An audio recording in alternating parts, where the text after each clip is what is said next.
Bro, get away from here, like, holy sh**.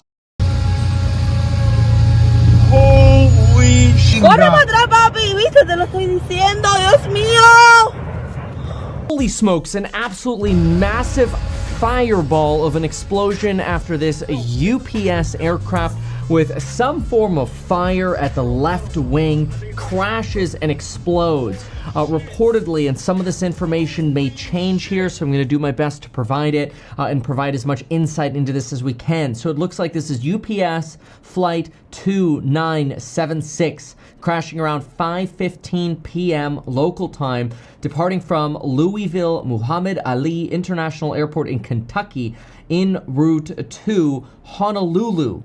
FAA and NTSB indicating that they are going to investigate, obviously.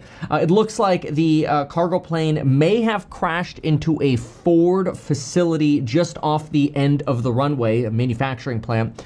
Keep in mind, this particular aircraft has a maximum takeoff weight of 630,000 pounds. Compared to a small business jet, like something that I'm licensed to fly in as a single pilot, that is about 35 times the maximum takeoff weight. So this is an absolute massive beast. It carries 18 times as much fuel. So when you see the fireball, which I'll show you from different angles, understand this is a plane going from Kentucky against the jet stream, though it's not so bad yet this time of the year, against the jet stream to Hawaii, which is across the ocean, so you're going to want enough fuel, usually an even larger reserve, so that way if you had some issue off, let's say, the coast of California or relatively close to Hawaii, you could still make it there with enough fuel or turn around if you needed to at some point over the ocean. So you're almost certainly maxed out on fuel here, and likely fully loaded in payload. I would argue that most payload is typically going to Hawaii rather than from Hawaii, other than perhaps pineapples, but or Kona coffee, which is also really great. But this is really devastating. Now, it was a cargo aircraft, so we don't know how many passengers were on board. Typically, we've got an engineer and a couple pilots on board of these. But let's analyze what happened here. So first of all, there are a few things to know here. This aircraft appears to be on fire the moment this recording clip begins. Now, I'm going to play it in full with audio so you can see it. But you can notice that when this clip begins, the aircraft has already rotated. Now, why does that matter? Well, it matters because once you have agreed to rotate, and frankly, even before that, you are committing to the takeoff. This is not unusual. This is exactly what pilots are trained to do. Listen to me do a takeoff brief so you can have an idea of what the intentions of a pilot typically are when you're lining up ready to take off. So this is a typical briefing you do with your co-pilot. Listen to this and you're going to hear three different phrases. Number one, you're going to hear 70 knot cross check, no stopping unless there's an engine fire, engine fail. Once we go V1, we're going flying. And what we saw in the video was they're already past VR, which you go, cross checks, which in our case is 70 knots, V1, which let's say is 105, and then VR, which is rotate, where our nose comes up, might be 106, 107 in our case. It's usually pretty close in our case. And then you're going flying. So if you have an engine failure, you're going to put in that opposite rudder and you're going to try to fly around. But as you could find, this max weight plane, presumably max weight plane, just doesn't get the lift to take off. But listen to the comm so you could hear what this sounds like in a typical cockpit. Well, in at least private aviation. Okay, first of the day, 470. Cancel for any issue other than the FMS disagree, which shouldn't come up today. We didn't sit for a while. After 70, only for engine failure, engine fire. After rotation, we're flying. Gear up, flaps up. Engine failure, we go level off, climb at V2, and we'll enter the pattern and come back, obviously declare an emergency. Got plenty of runway here. If we can't do the impossible turn, we're just going to Oxnard. Nobody does the impossible turn. That's more of a joke. The impossible turn is when you lose both engines and you have no engine power and you try to turn around. You could pull it off maybe on a glider, but not on a jet aircraft and not on most aircraft, right?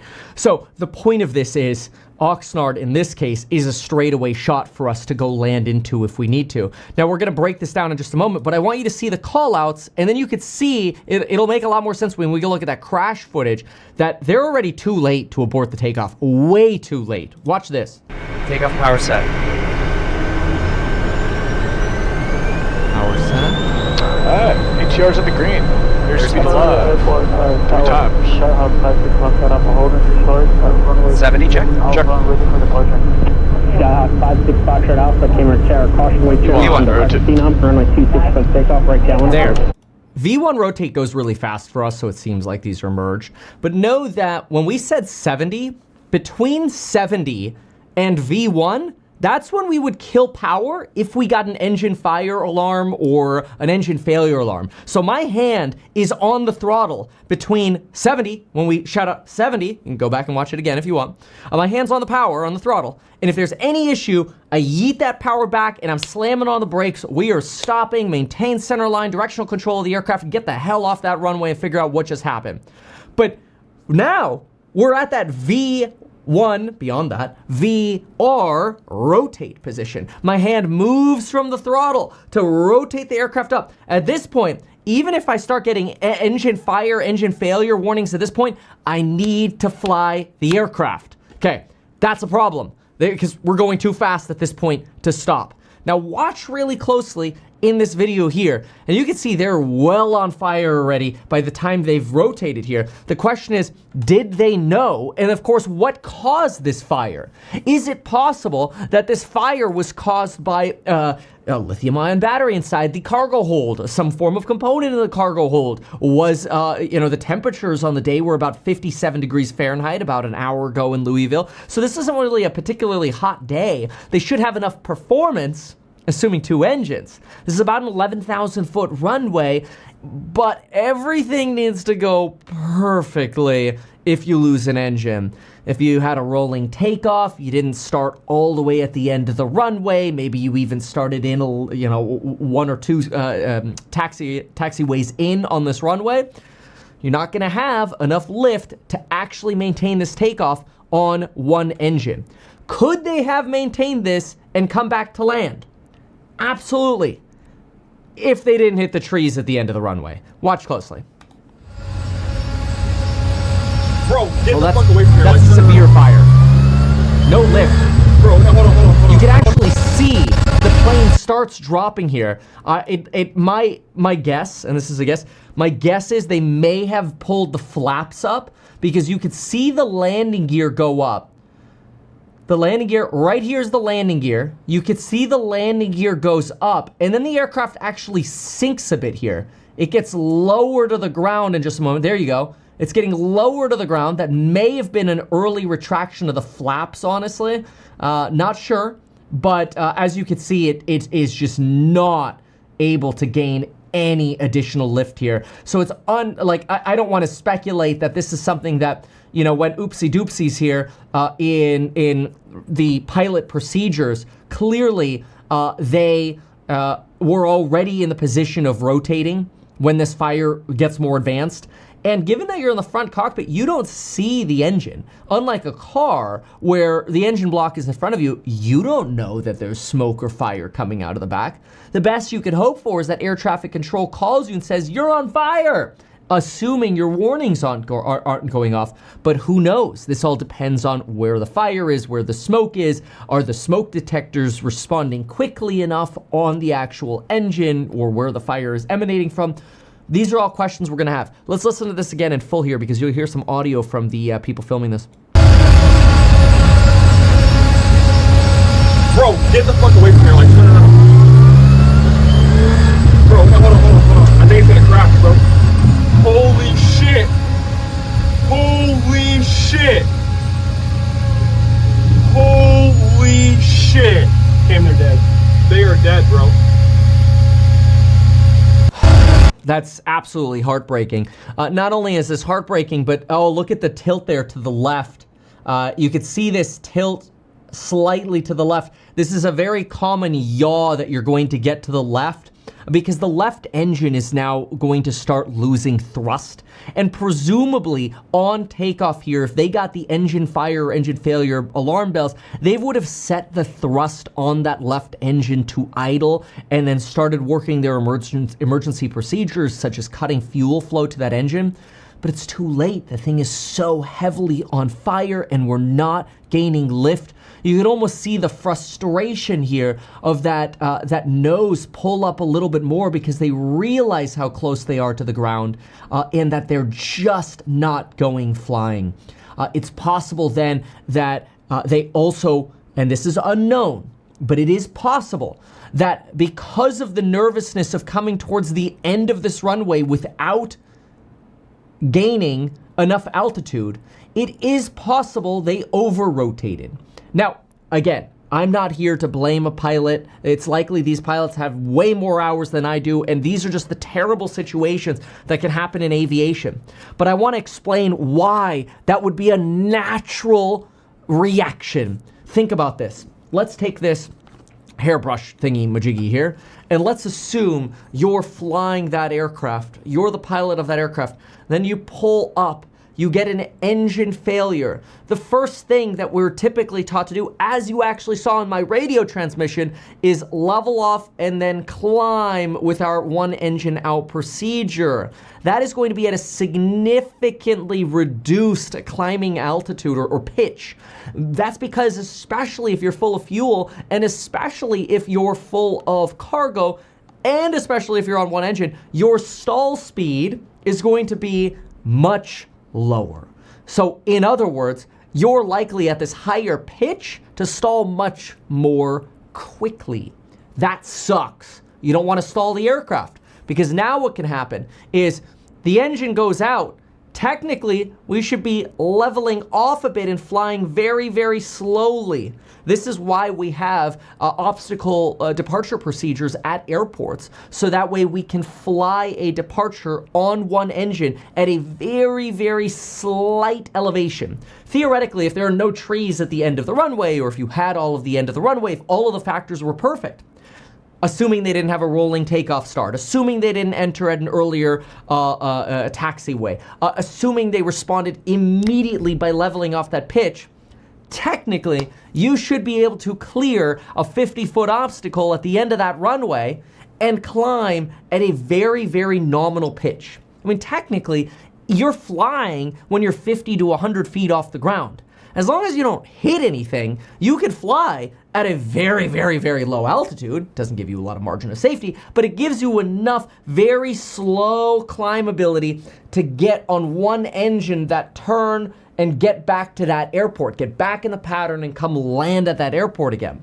Unfortunately, whether it was just we just started too far down the runway, we won't know yet. Whether we over-pitched here and then stalled out, we don't know yet. We don't know what caused the fire in the first place. It looks pretty clear to me that it's an engine fire on the left.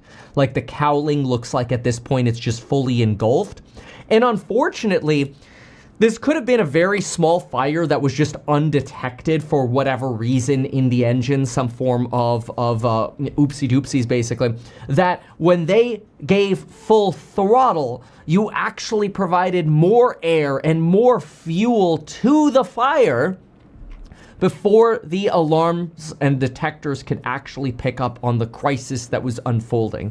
So this is a very devastating situation. Now, keep in mind some other images here. This is where we see folks talking about the potential Ford plant at the end of the runway, although it looks more like the accident was closer to the parking lot over here. There are injuries reported on the ground, but it's unclear if those were the pilots involved or otherwise. Presumably it was the pilots involved, in addition to potentially others. Here you can see the heat wave, where sort of the radiation expand from the explosion, which is just absolutely devastating. And then if you actually look at the flames of this disaster, where it spilled cargo, now doused in fuel, and jet fuel spilled across I mean, what appear to be smaller buildings. It's obviously unclear. We've got containers over here. Those could be from the Ford plant. It's, again, unclear. Could be the parking lot of the Ford facility here. But this is quite a devastating situation. Take a look at this explosion from another angle here. Corre para atrás, papi. ¿Viste? Te lo estoy diciendo. Dios mío. Ay, pinga. Ay, Dios mío. Pero qué pinga es. Vamos a ver. Papi, cuidado. Espérate. Ay, Dios mío, señor. Pinga, hacer. Cojones. Mira la cantidad de gente cogiendo candela, papi. No, pinga. Absolutely devastating here. Absolutely devastating and heartbreaking accident. And it's just now going to be a matter of time to find out again what caused this accident. Why were we not able to conduct a single engine takeoff? Again, did we take off too far down the runway? You know, what was told to them on their departure? And frankly, how did this fire get so advanced so rapidly without being able to catch the situation beforehand? This is very, very devastating, and it's absolutely heartbreaking. It is, okay, here, significant damage to the warehouse utilized by UPS Chain Solutions as a result of the crash here. It looks like some of this looks like the wing that broke off that sliced into a particular UPS facility, not necessarily where, although you would assume there'd be more fire here, which is actually somewhat surprising that you don't see more char given that fuel is stored in the wing. But if you take a look at the actual footage that we started with, you'll see the wing break off, and it's a devastating scene. Look at the wing break off right here on the left of your screen. There it is. See that? Almost like a shark fin breaking off from the explosion towards the left. So it's unclear if that fuel is just spilling out and dumping where that explosion is, and then the lingering debris of potentially the empty portion of that wing slicing through another building. Ugh. Ay, ay, ay. Absolutely devastating. Why not advertise these things that you told us here? I feel like nobody else knows about this. We'll try a little advertising and see how it goes. Congratulations, man. You have done so much. People love you. People look up to you. Kevin Paffrath there, financial analyst and YouTuber. Meet Kevin. Always great to get your take.